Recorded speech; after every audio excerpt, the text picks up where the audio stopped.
ঈদ মানে খুশি, ঈদ মানে আনন্দ। দর্শক, বছর ঘুরে আবারও একটি ঈদের খুশির মুহূর্ত আমাদের মধ্যে এসেছে। পবিত্র ঈদ উল ফিতরের শুভেচ্ছা জানাচ্ছি সবাইকে। আজকে নিউজ 24-এর বিশেষ আয়োজন পবিত্র ঈদ উল ফিতর উপলক্ষে। আপনাদের সঙ্গে আছি আমি সজল দাস। আজকেও আমাদের সঙ্গে একজন বিশিষ্ট অতিথি রয়েছেন জাতীয় নাগরিক পার্টির সদস্য সচিব আক্তার হোসেন, যারা নতুন বাংলাদেশের সূচনায় অন্যতম ভূমিকা রেখেছিলেন, গণ অভ্যুত্থানের সামনের সারিতে থেকে নেতৃত্ব দিয়েছেন। তাদের মধ্যে একজন অন্যতম সৈনিক বলা চলে তাকে। স্বাগত জানাচ্ছি আপনাকে জনাব আক্তার হোসেন আমাদের অনুষ্ঠানে। শুরুতে ঈদের শুভেচ্ছা জানাই আপনাকে। শুরুতে একটু ঈদ নিয়ে আপনার চিন্তা ভাবনাটা জানতে চাই, যেহেতু বাংলাদেশ একটা 90% মুসলিম অধ্যুষিত একটি দেশ এবং বাকি 10% অন্য ধর্মাবলম্বীও আছে, যারা সবসময় এক হয়ে আমরা ঈদের আনন্দ ভাগাভাগি করেছি। আপনার কাছে একটু জানতে চাই ঈদ নিয়ে আপনার চিন্তা ভাবনাটা। ঈদের খুশি আমাদের একেবারে শৈশবের স্মৃতিতে গেঁথে থাকা। আমরা যখন কেবল হাঁটি হাঁটি পা পা করে বড় হই, তখনই আমাদের পরিবারের যারা সিনিয়র সদস্যরা থাকেন আমাদেরকে ঈদের মাঠে নিয়ে যান।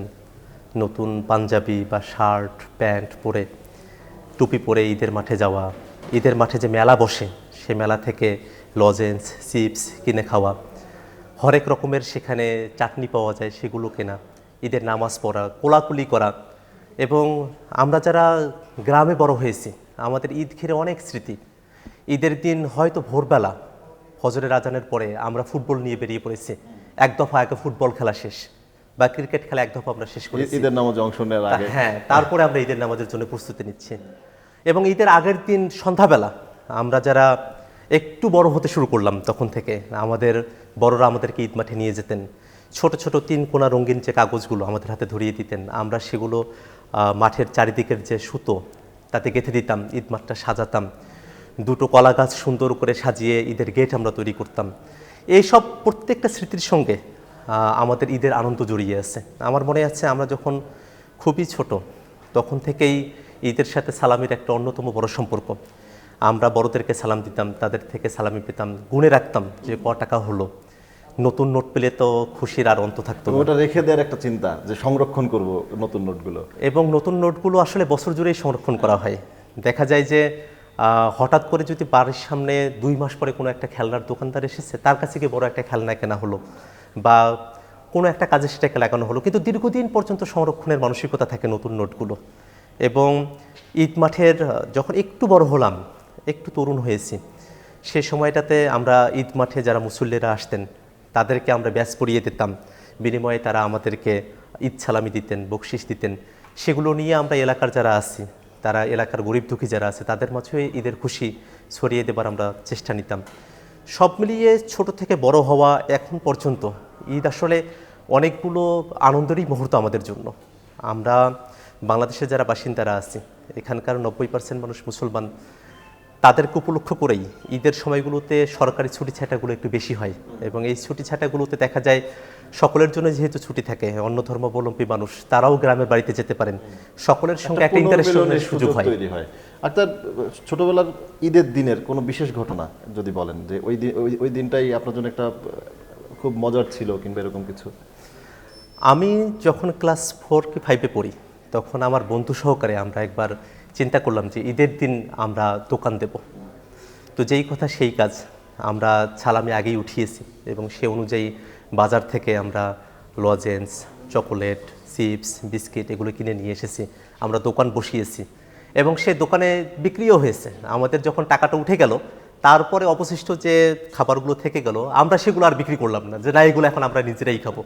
এবং সেগুলো সারাদিন কাঁধে করে গলায় করে নিয়ে ঘোরা, পকেটে নিয়ে ঘোরা, এবং যখন যাকে পাচ্ছি তাকে একটা চিপস দেওয়া বা একটা লজেন্স উপহার দিয়ে দেওয়া। এই দোকান বসানোর যে আইডিয়াটা তখন মাথায় এসেছিল, এটা একটা বিশেষ স্মৃতি আমার ঈদের। বাবা মায়ের সাথে ঈদ কাটানো, আপনি এখন রাজনীতিতে পুরোপুরি অনেক দিন ধরেই অ্যাক্টিভ আছেন। ব্যক্তি জীবনের সাথে নিজের রাজনৈতিক জীবন এখন তো আরও ব্যস্ততার সময় কাটছে, আলাদা করছেন কিভাবে?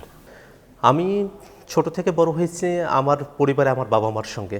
আব্বা 2012-তে ইন্তেকাল করার আগে পর্যন্ত ঈদের মাঠে তো আব্বার সঙ্গেই যাওয়া। আব্বা তার জীবনের 40 বছরেরও দীর্ঘ সময় আমাদের ঈদের মাঠে ইমামতি করেছেন, খতিব ছিলেন। সে সূত্রে ঈদের মাঠে সামনের সারিতে বসা, তারপরে ঈদের সময়টাতেই মাইক হাতে ধরে কিছু কথা বলতে প্র্যাকটিস করা, এই অভ্যাসগুলো আগে থেকেই ছিল। তো তখন যে কথা বলার প্র্যাকটিসটা করতে শুরু করলাম, মানুষের সামনে ভয় ডরহীনভাবে কথা বলা, এই সূচনাটা এখনও পর্যন্ত চলছে। এবং দেখি যে বিশ্ববিদ্যালয়ের জীবনে প্রাতিষ্ঠানিকভাবে আমরা ওই অর্থে কথা বলার প্র্যাকটিসটা না করলেও দেখা গেছে যখন মানুষের সামনে গিয়ে আমরা কথা বলেছি স্বতঃস্ফূর্তভাবেই কথা বলতে পারছি। তো সেই সময়ে এতগুলো মানুষের সামনে যে আব্বা কথা বলার সুযোগ করে দিতেন, সেই কথা বলাটা এখনও পর্যন্ত চলছে।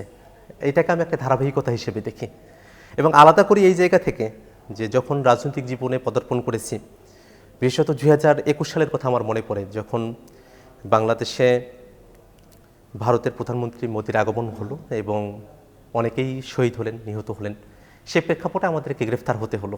সেই প্রথম জেলে যাওয়া, টানা 1 মাস রোজার সময়টাতে জেলে থেকে ঈদ উল ফিতরের দিন, ঈদের দিন জেলখানায় বিশেষ খাবারের আয়োজন করা হলো।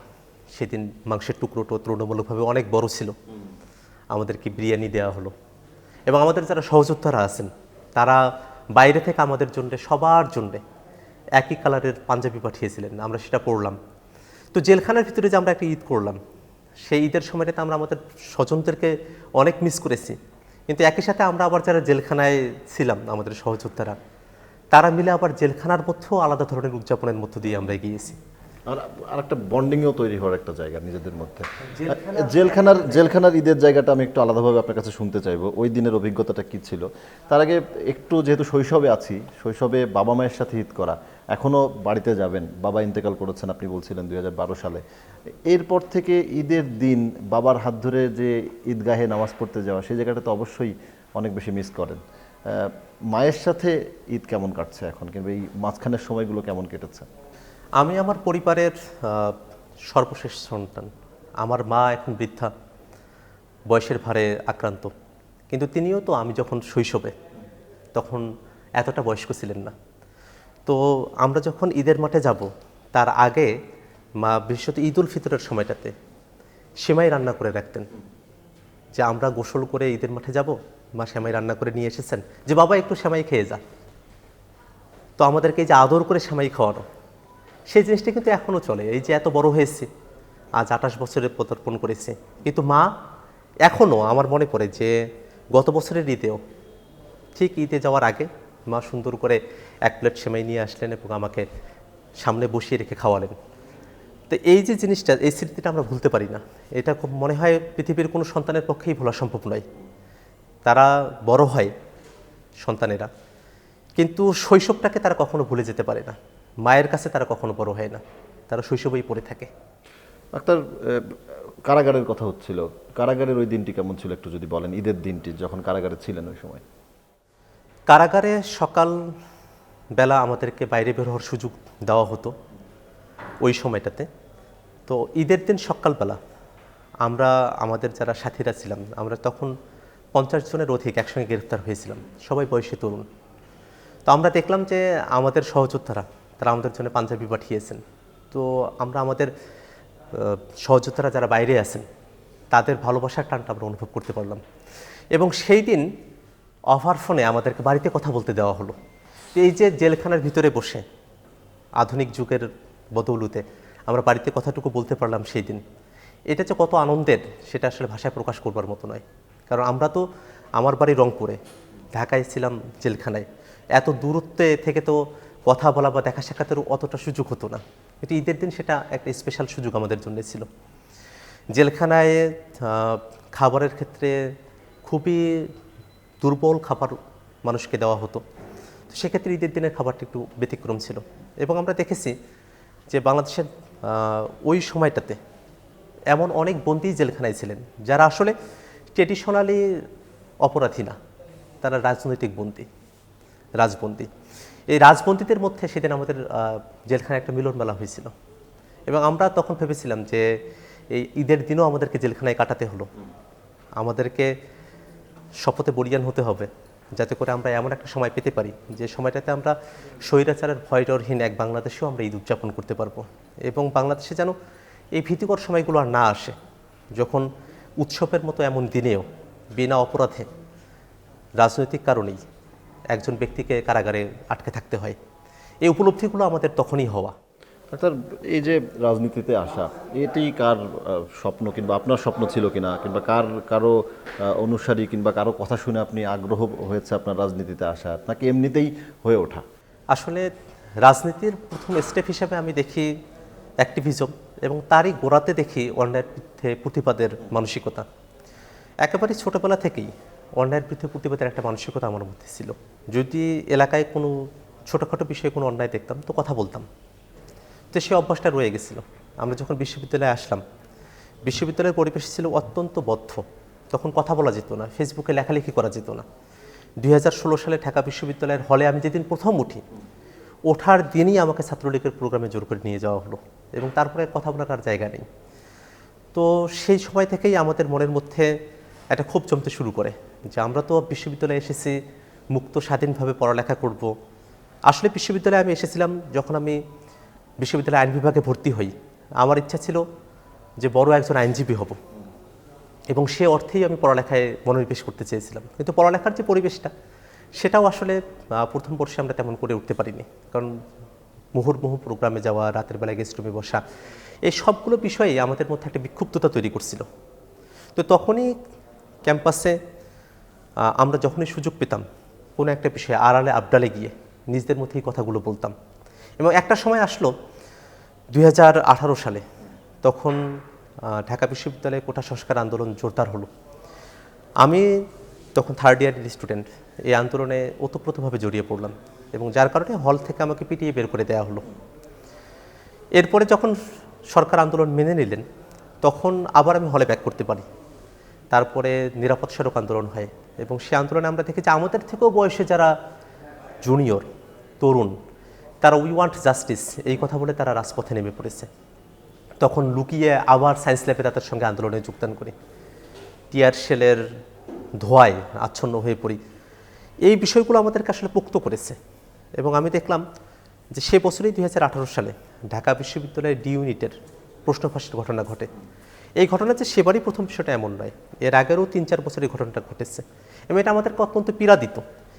কারণ কোনো একজন শিক্ষার্থী যিনি 15 থেকে 20 লাখ টাকা তার বাবার আছে হয়তো, বা তিনি সেটাকে খরচ করে বিশ্ববিদ্যালয়ে চান্স পাওয়ার সুযোগ পেলেন।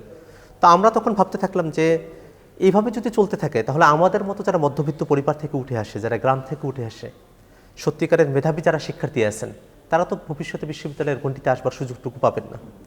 এটা মনের মধ্যে একটা বিক্ষুব্ধতা তৈরি করেছিল।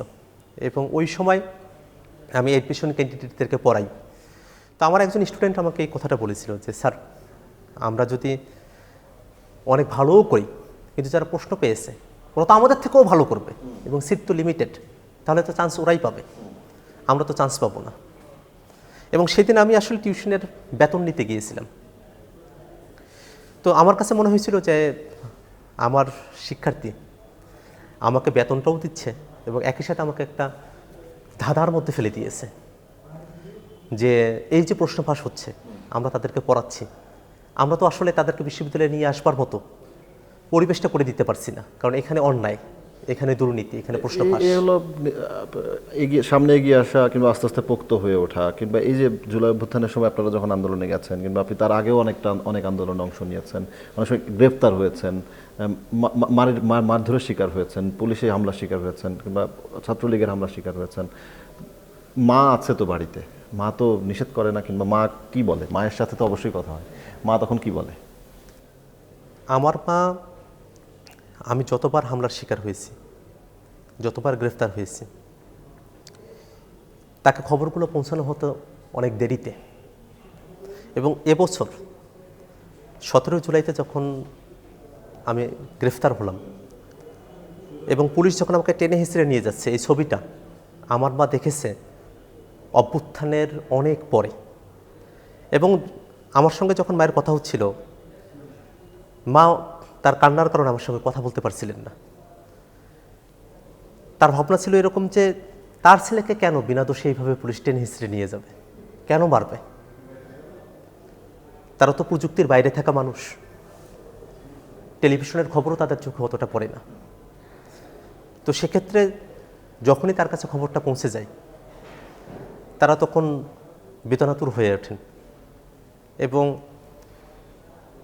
আল্লাহর কাছে দোয়া করতে থাকেন আমি যতবার বাড়িতে গিয়েছি আমার মা আমাকে বলতেন যে বাবা আরও অনেকেই তো আছে, তারা করুক, তুমি একটু পেছনে থাকো, তুমি সামনে যাও কেন এত। তো আমি তাকে বলতাম যে মা, আমাদের হয়তো এই হাতে দেখাতাম যে 3 কদম হাঁটবার সুযোগ আছে, আমি হয়তো 1 কদম হেঁটেছি, আর 1 কদম হাঁটবার জন্য পা উঁচিয়েছি, সঠিক জায়গায় কদমটা ফেলতে পারবো কি না তার তো গ্যারান্টি নেই। জীবন উঠতে আসলে নিশ্চয়তা নেই। নিরাপত্তার যা কিছু সব কিছু তো উপরওয়ালার হাতে, এবং মায়ের যদি দোয়া থাকে সাথে, তাহলে আমরা এই বিপদসংকুল পরিবেশটা, পথটা আমরা অতিক্রম করে যেতে পারবো। এভাবে তাকে বুঝাতাম, কথা দিয়ে আসতাম যে আর সামনে আসবো না, এবং এখানে এসে আবারও সামনে যেতাম। হয়তো মায়ের সঙ্গে এই যে কথা দেওয়া এবং সে কথাটাকে ভঙ্গ করা, সেটাকে পাপাচারের দৃষ্টিতে দেখবার সুযোগটা নাই। আমরা হয়তো আমাদের মায়ের মনকে শান্ত রাখতে চাই। আমরা চাই যে আমাদের সংগ্রামের যে পথটা আছে, এটাতে আমাদের যারা মা আছেন, আমাদের আত্মীয় স্বজন যারা আছেন, ভাই বোনেরা আছেন, এরা যেন কষ্টে পতিত না হয়। মানে একদিকে মায়ের কথা রক্ষা করা, অন্যদিকে আবার অন্যায়ের বিরুদ্ধে কথা বলার যে ইচ্ছা কিংবা যে জায়গা, সেটি সামনে নিয়ে আসা। আর তার আরও কথা বলবো, একটু রাজনৈতিক আলাপও করতে চাই। আজকে ঈদের এই মুহূর্ত, কিন্তু তারপরেও রাজনীতি চলে আসে আলাপে আপনাদের সঙ্গে, যেহেতু একটি নতুন বন্দোবস্তের দিকে বাংলাদেশ এগোচ্ছে। একটু বিরতি নিয়ে আসি, বিরতি থেকে ফিরে আমরা রাজনীতি নিয়ে একটু কথা বলবো। দর্শক, নিউজ 24-এর এই বিশেষ আয়োজনে একটা বিরতি নিচ্ছে, ফিরছে একটু পর, আমাদের সঙ্গেই থাকুন। দর্শক, বিরতির পর আবারও স্বাগত জানাচ্ছি পবিত্র ঈদুল ফিতর উপলক্ষে নিউজ 24-এর বিশেষ আয়োজনে। আমাদের সঙ্গে আজকে আছেন জাতীয় নাগরিক পার্টির সদস্য সচিব জনাব আক্তার হোসেন। কথা বলতে চাই এবার রাজনীতি নিয়ে। আক্তার, যেহেতু রাজনৈতিক একটা মোটামুটি একটা গরম পরিবেশ কিংবা একটা পরিবর্তিত পরিস্থিতি আমরা পার করছি, যেটি অনেক ধরনের গুজব বলি, অনেক ধরনের নতুন কথা বলি, অনেক ধরনের নতুন টার্ম আসছে অনেক সময়, সব মিলিয়ে মানুষও জানতে চায় আসলে রাজনীতিতে কি হচ্ছে কিংবা কি হতে চলেছে। আপনার কাছে কি মনে হচ্ছে, রাজনৈতিক পট পরিবর্তনের মধ্যে দিয়ে বাংলাদেশ যাচ্ছে? আপনারা নতুন কিছু দাবি এনেছেন সামনে, গণপরিষদ নির্বাচন, সেকেন্ড রিপাবলিক, এই ধরনের বিষয় আসছে। কতটা স্বাভাবিক প্রক্রিয়ার মধ্যে দিয়ে এখন রাজনীতি যাচ্ছে দেশের, কি বলবেন? 5 আগস্টের পরিবর্তিত প্রেক্ষাপটে আমরা মনে করি যে বাংলাদেশ এখন একটা গণতান্ত্রিক উত্তরণের পথে আছে। সে জায়গায় বাংলাদেশের রাজনীতিতে যারা দীর্ঘ সময় ধরে ফেসিবাদের বিরুদ্ধে তাদের অবস্থান ব্যক্ত করেছিলেন, তাতে প্রত্যেকেরই বক্তব্যের জায়গা আছে। আমরা জাতীয় নাগরিক পার্টি এনসিপির পক্ষ থেকে আমাদের আহ্বায়ক নাহিদ ইসলাম, তিনি আগস্টে শহীদ মিনারে যে বক্তব্য দিয়েছিলেন, ফেসিবাদী ব্যবস্থার বিলোপ এবং নতুন রাজনৈতিক বন্দোবস্তের ডাক, সেই কথার সূত্র ধরে আমরা আমাদের রাজনীতি আমরা নির্মাণ করেছি। আমরা মনে করি যে বাংলাদেশ তার জন্মের পর থেকে নিয়ে এই 50 বয়সে এসে যে পরিণতিতে পৌঁছে গিয়েছিল, তার পিছনে রয়েছে বাংলাদেশের যে শাসন ব্যবস্থা, সেটাকে আমরা গণতান্ত্রিক করতে পারিনি, মানুষের জন্য উপযোগী করতে পারিনি, সাধারণ মানুষের জন্য অ্যাক্সেসিবল একটা সেবা আমরা আমাদের দেশে তৈরি করতে পারিনি। তো সব নিয়ে আমাদের ব্যর্থতার জায়গা রয়েছে 50 বছরের ইতিহাসে। তো সেখান থেকে আমাদের উত্তরণের একটা সুযোগ আমাদের তরুণরা আমাদেরকে দিয়েছেন, যাদের জীবন এবং রক্তের বিনিময়ে আমরা এই সুযোগটা পেয়েছি, এবং আমরা মনে করি এই সুযোগটা বাংলাদেশের মানুষ তারা সকলে আসলে কাজে লাগাতে চায়। ডাক্তার, আজকে একটা খুশির দিন, বিতর্কের জায়গা আনতে চায় না, কিন্তু তারপরও আলোচনার খাতিরে চলে আসছে, যেহেতু আপনারা বলছেন মানুষের জন্য আপনারা কাজ করছেন, মানুষের জন্য রাজনীতি করা। সম্প্রতি এনসিপিরও যারা সিনিয়র নেতা আছেন বিভিন্ন দায়িত্বশীল জায়গা থেকে, তারাও সেই পুরনো যে যারা বিদায় নিয়েছে তাদের মতো করে গাড়ি বহর নিয়ে বের হওয়া কিংবা বড় বড় মিছিল শোডাউন করা, এই জায়গাটিকে আসলে আপনি কিভাবে দেখছেন একজন দায়িত্বশীল নেতা হিসেবে? বাংলাদেশের রাজনীতিতে নানা ধরনের কথা, নানা ধরনের কালচার, ঐতিহ্য রেখে রয়ে গেছে। আমরা তো নতুনভাবে বাংলাদেশটাকে সাজাবার কথা বলেছি। সেই নতুন সাজানোর জায়গা থেকে দলগুলোতে আভ্যন্তরীণ গণতন্ত্র চর্চার কথা, দলগুলো যেন কোনো পরিবারের করায়ত্ত না হয়ে পড়ে, বরং জনগণের কাছে দায়বদ্ধ থাকে, তেমন দলের কথা আমরা বলেছি।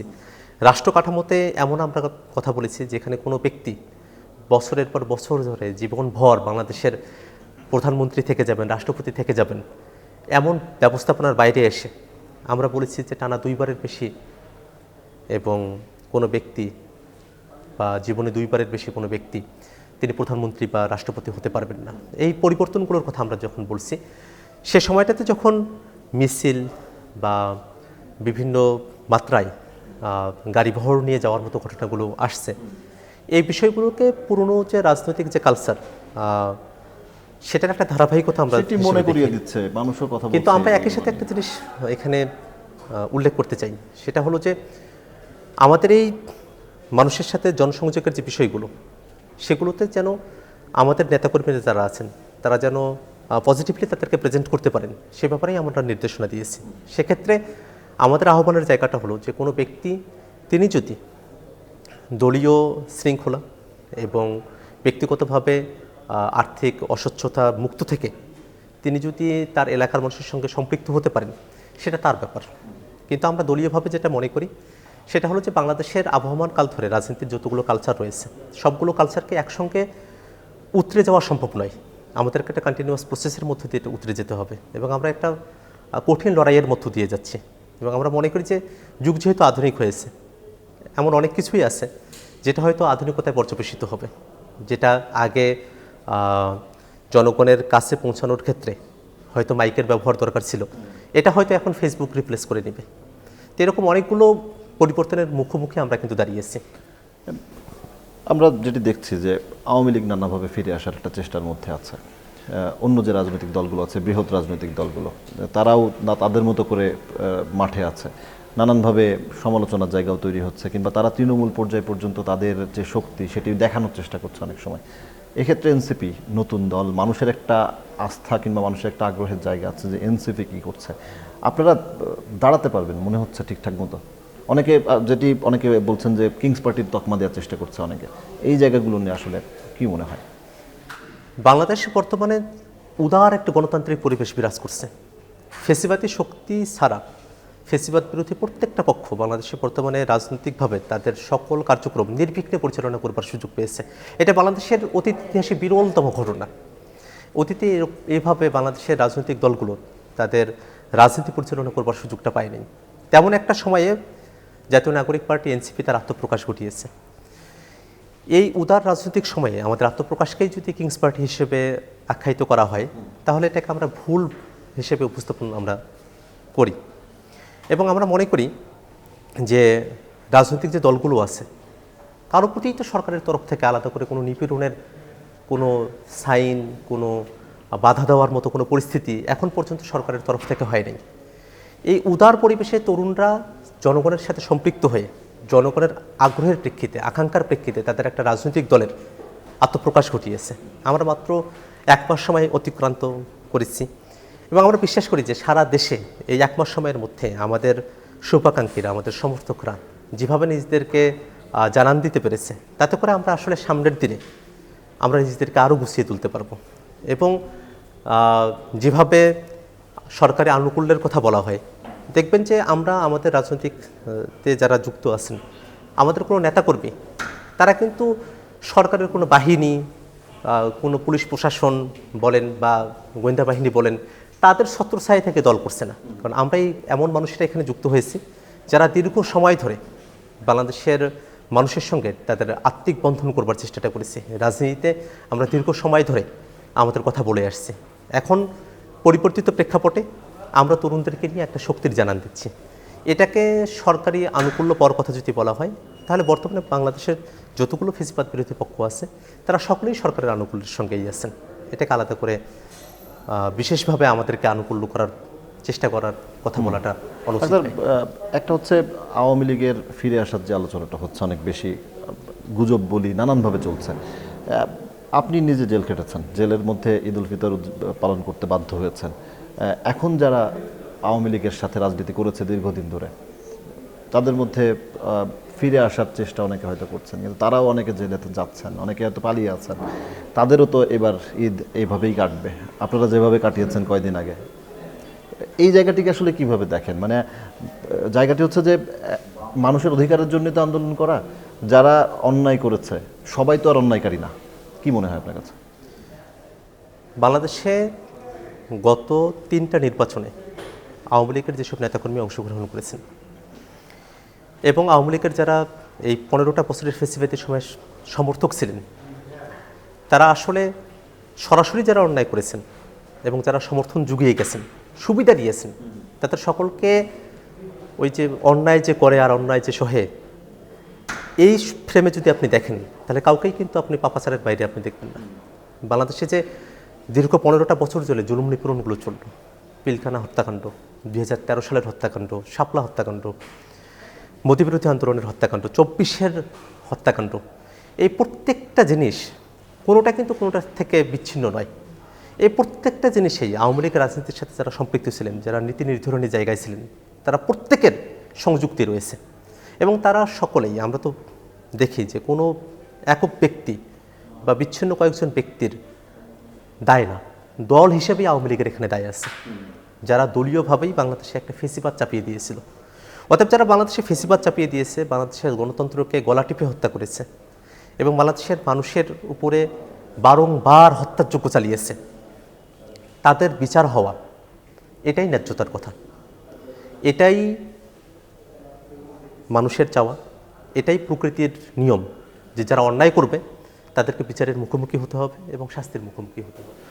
আরেকটি জায়গা হচ্ছে যে এবারের আওয়ামী লীগ যদি বাদ রাখি, এবার অন্য যারা আছেন এখনও কিন্তু সেই চাঁদাবাজি, সেই অভিযোগগুলো এখনও আমাদের কাছে আসছে, আমরা পাচ্ছি।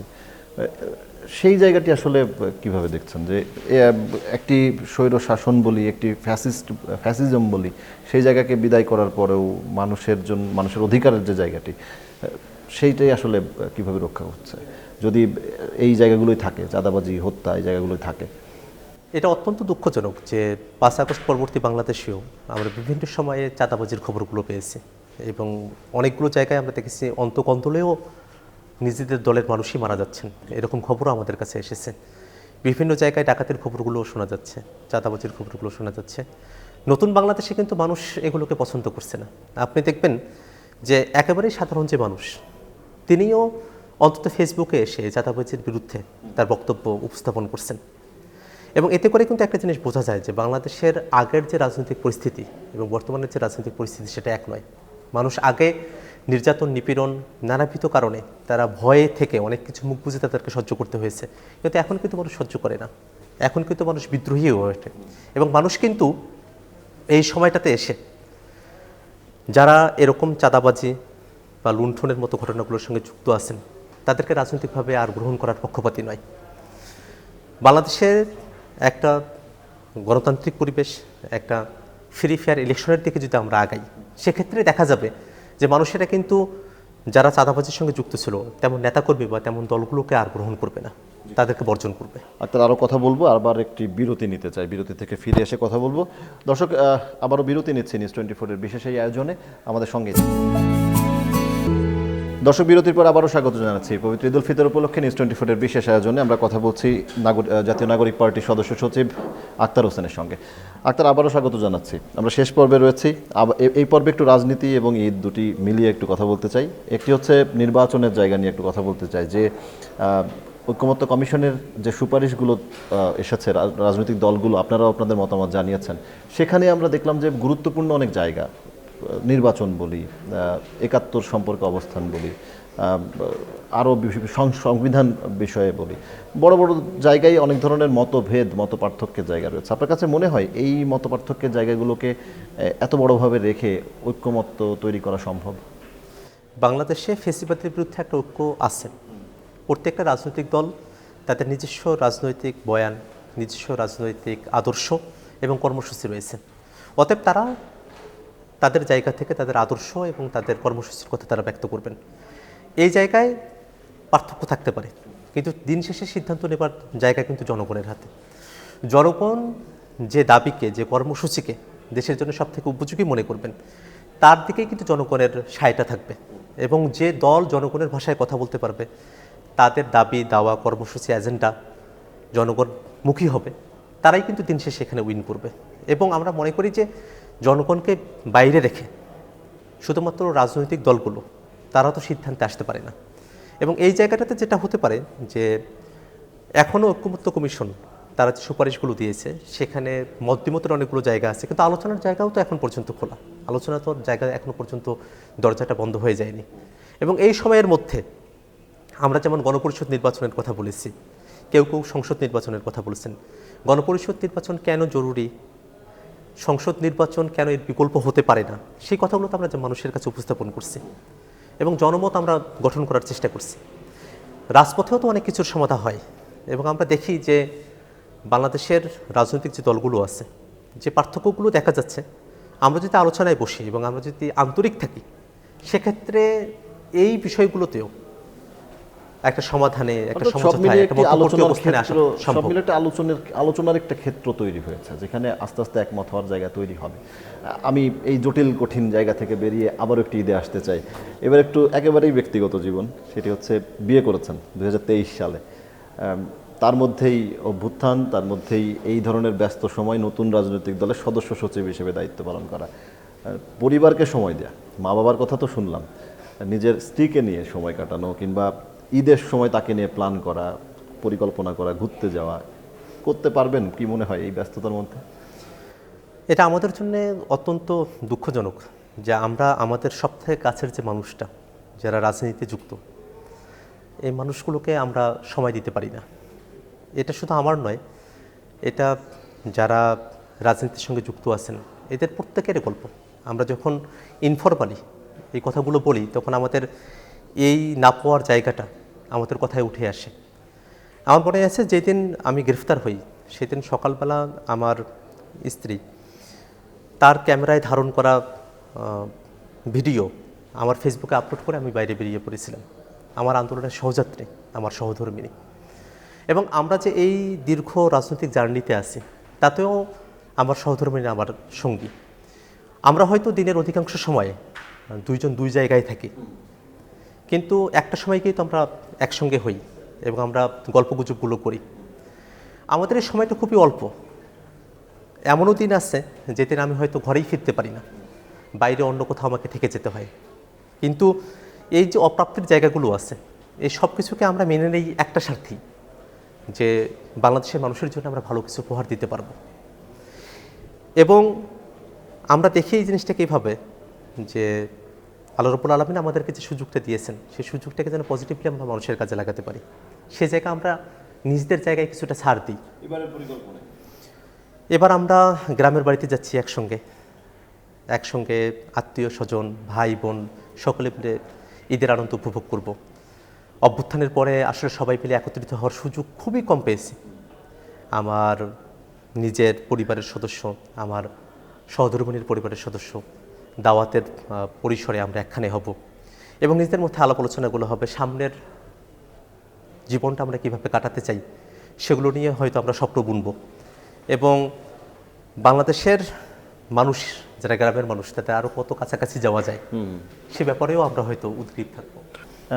আপনার রাজনৈতিক যে এলাকা, আপনি যে একদমই আপনার যে নির্বাচনী এলাকাও বলা চলে, যেহেতু রাজনৈতিক দল করছেন, সামনে নির্বাচনে অংশ নেবেন, এবার তো সেটিরও একটি মাঠ তৈরি করার সুযোগ বলা চলে এই ঈদ। তো সেটিকে ঘিরে নিশ্চয়ই কোনো পরিকল্পনা করেছেন? আর অবস্থাটা কি মনে হচ্ছে? আমরা জানি যে রংপুরের বেশিরভাগ এলাকা একসময় একটি রাজনৈতিক দলের বড় অবস্থান ছিল, অন্য রাজনৈতিক দলও আগে থেকে অবস্থান তৈরি করে আছে। কি মনে হচ্ছে, মাঠ কেমন মনে হচ্ছে?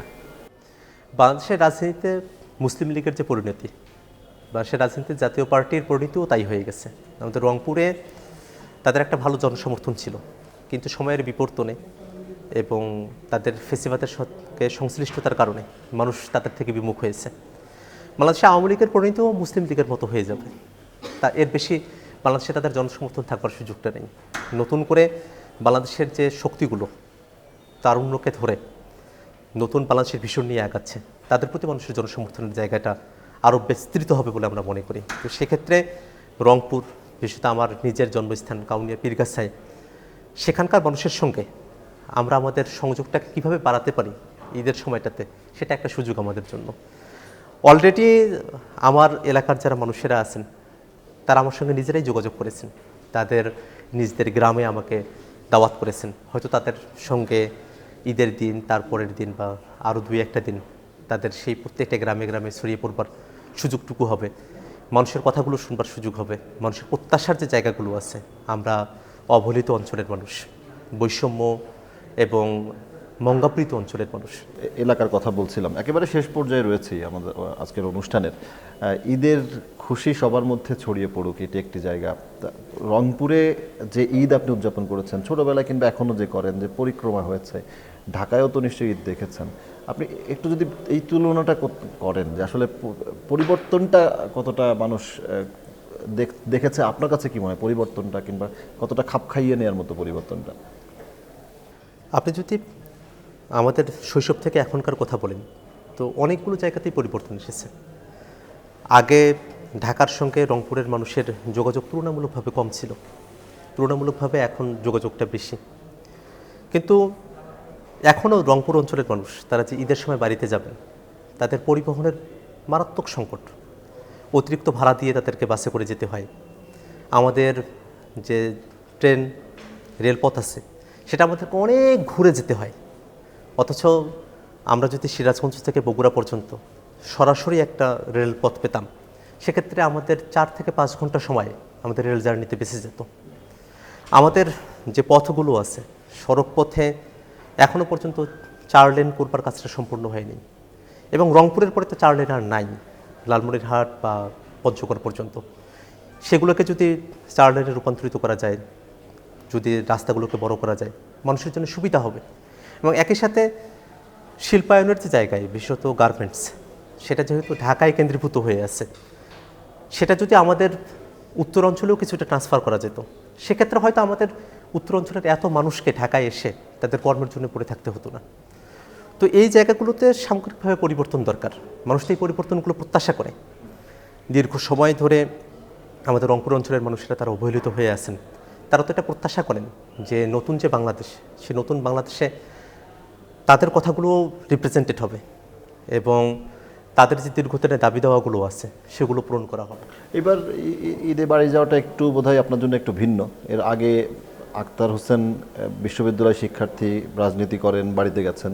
এবার আক্তার হোসেন গণঅভ্যুত্থানের সামনের সারির একজন রাজনৈতিক নেতা, একটা রাজনৈতিক দলের সদস্য সচিব। চাপ অনুভব করছেন না? সাধারণ শিক্ষার্থী হিসেবে, ছাত্রনেতা হিসেবে বাড়িতে যাওয়া এবং একটি রাজনৈতিক দলের প্রধান নেতৃত্ব হিসেবে বাড়িতে যাওয়া, এলাকার মানুষের যে প্রত্যাশার জায়গাটা আছে, সে দুটার মধ্যে কিন্তু আকাশ পাতাল ব্যবধান। মানুষের প্রত্যাশার জায়গাটা কিন্তু এখন আকাশচুম্বী, সে জায়গায় একটা চাপ অনুভব করি। কিন্তু একই সাথে আবার একটা সম্ভাবনাও দেখি যে মানুষেরা আমাদেরকে নিয়ে স্বপ্ন দেখেন, আশা দেখেন, প্রত্যাশা করেন। কোনো বার্তা যদি দিতে চান একদম সংক্ষেপে, ঈদ উপলক্ষে, ঈদ শুভেচ্ছা। বাংলাদেশের মানুষ তার ঈদের সময়, ঈদের দিন যে খুশিতে থাকেন, সারাটা বছর জুড়ে যেন এমন খুশি থাকে, এমন একটা রাষ্ট্র ব্যবস্থা, এমন একটা সমাজ ব্যবস্থার দিকে আমরা যেন অগ্রসর হতে পারি, সেজন্য আমাদের সকলের সম্মিলিতভাবে কাজ করা দরকার। বাংলাদেশের সকল ধর্মের মানুষ তাদের যে উদযাপনগুলো আছে সেগুলো যেন নির্বিঘ্নে করতে পারে, সেরকম একটা ব্যবস্থা বাংলাদেশে থাকা দরকার। বাংলাদেশের মানুষ তারা যেন তাদের কর্মের স্বাধীনতা পায়, তারা যেন ধর্মের স্বাধীনতা পায়, তারা যেন কথা বলার স্বাধীনতা পায়। খুশি ঈদ এটা যেন সারা বছর জুড়ে বাংলাদেশের মানুষের নিয়তি হয়ে দাঁড়ায়, এমন একটা স্বপ্নই আমরা দেখি। এবং এই স্বপ্নের জন্যেই বাংলাদেশের আপামর জনতা যার যতটুকু অবস্থান, সে জায়গা থেকেই কাজ করে যাবেন, এই আহ্বানটা রাখতে চাই। জনাব আক্তার হোসেন, অসংখ্য ধন্যবাদ আপনাকে আমাদেরকে সময় দেওয়ার জন্য। আপনাকে ঈদের অনেক অনেক শুভেচ্ছা। শেষ করছে আজকের মতো। দর্শক, ঈদের খুশি ছড়িয়ে পড়ুক সবার মনে, সবাই ঈদে উদযাপন করে আবারও শান্তিপূর্ণ পরিবেশে নিরাপদে তার কর্মস্থলে ফিরুক, প্রিয়জনের কাছে ফিরুক, কিংবা প্রিয়জনের কাছে ভালো সময় কাটাক, এই প্রত্যাশা রেখে শেষ করতে হচ্ছে আজকের মতো। সবাই ভালো থাকবেন, সুস্থ থাকবেন। আবারও ঈদের শুভেচ্ছা জানাচ্ছি। অসংখ্য ধন্যবাদ এতক্ষণ নিউজ 24-এর সঙ্গে থাকায়। ধন্যবাদ সবাই।